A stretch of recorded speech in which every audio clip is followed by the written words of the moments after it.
आपल्या 10ची एसटी आहे त्यामुळे आपण लवकर आलो चला 9-6 झाले बस. त्यामध्ये खाली पाणी ठेवले जाते. या चाळणीवर केळीचे पान ठेवून त्यावर मोदक ठेवले जातात.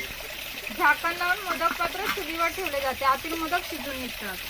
हे पुरणी यंत्र आहे. यामध्ये शिजवलेले डाळ घातली जाते. हे रॉड दोन्ही बाजूने उलट सुलट फिरवले जातात.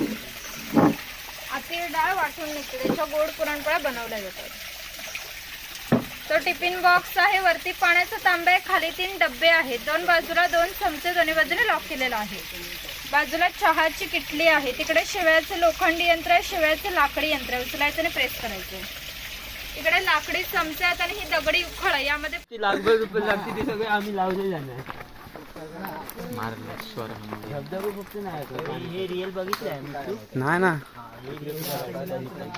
आतमध्ये पाया पडायला जाऊया ना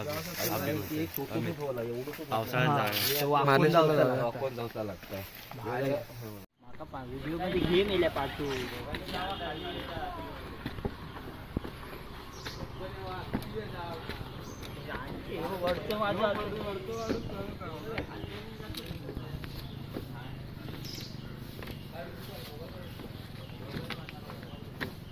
हे हँगिंग गार्डनचा फोटो टाकूया आपण. Hanging garden